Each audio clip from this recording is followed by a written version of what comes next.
Hello दोस्तों। तो स्वागत है आप लोग का एकलव्य साइंस क्लासेज में। तो आज हम सभी 2014 का फर्स्ट 10th बोर्ड का क्वेश्चन करने जा रहे हैं। तो इसके संदर्भ में हम देखेंगे कि किस तरह से कम समय में ज्यादा क्वेश्चन हम अटेम्प्ट ले सकते हैं।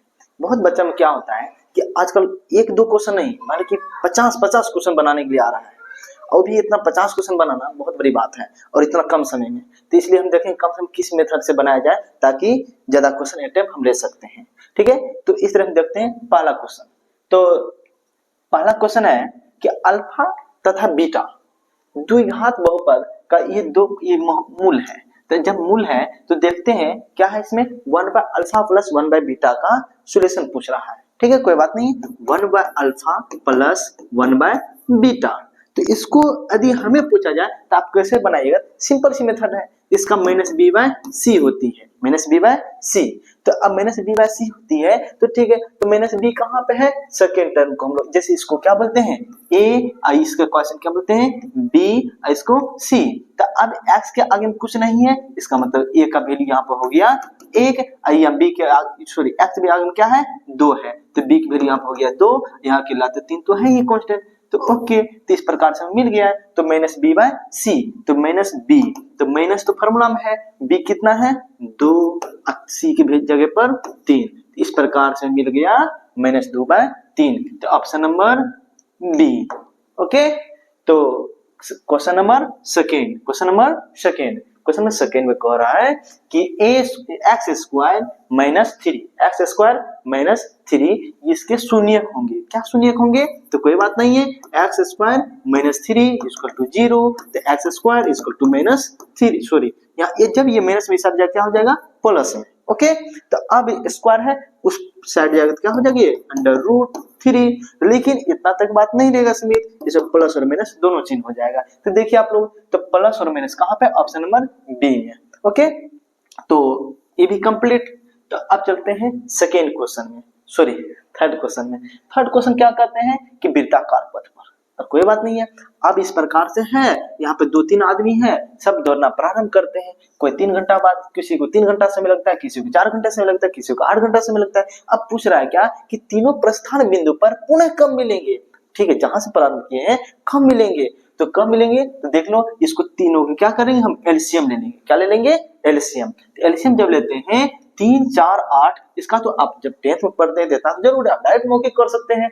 4, 8 और 3 का एलसीएम हो गया 24, 24। तो देखिए ऑप्शन नंबर डी। ओके, इसमें तो कलम चलाने की जरूरत भी नहीं पड़ी। अब बहुलक की बात है, बहुलक हो गया जैसे कि 0, 2, 1, 3, 3, 2, 2, 2। अब कह दिया इसमें सब ज्यादा संख्या किसका है 2 का, 1, 2, 3, 4 4 टाइम्स आया है। तो देखते हैं इसका बहुलक हो गया 2, लेकिन तो हमेशा क्या है एग्जांपल, क्योंकि ऐसा तो यहाँ पर है ही नहीं, इसमें दो बराबर है, तो कहने का मतलब ये क्वेश्चन एरर है। ओके, तो अब नेक्स्ट करते हैं 5 नंबर में। 5 नंबर में क्या कहता है कि दो समकोणिक त्रिभुजों में उनकी संगत भुजाओं का अनुपात सदैव समान रहता है। तो ये कथन किसने कहा, किसने कहा, थेल्स जी ने कही। सिंपल सी बात है, थेल्स पर में हम लोग पढ़े भी हैं, तो थेल्स पर में हो गया।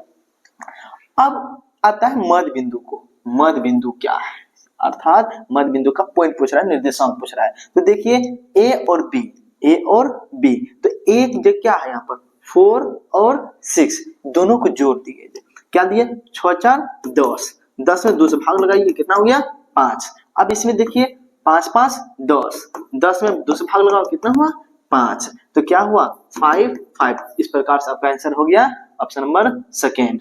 Clear, B. अब चलते हैं हम लोग 7 नंबर क्वेश्चन में।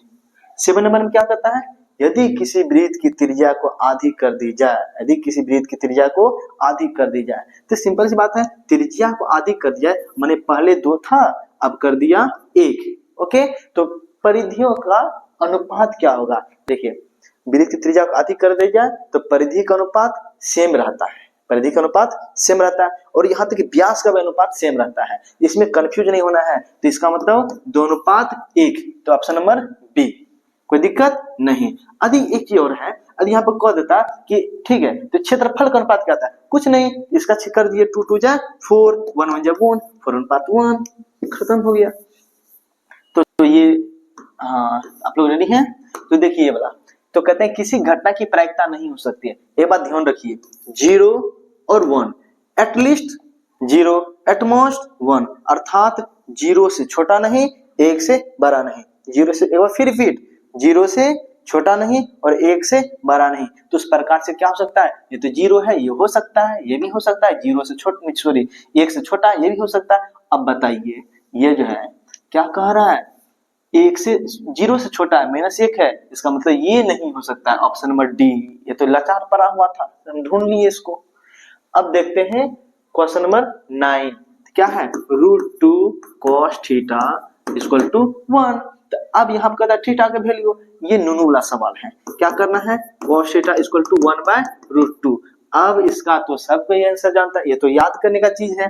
क्या होगा इसका, cos थीटा 1/√2, तो ये होगा, सिंपल सी बात है, option number B, option number B, cos 45 degree का, cos 45 डिग्री का। ओके, अब चलते हैं नेक्स्ट क्वेश्चन और लास्ट क्वेश्चन।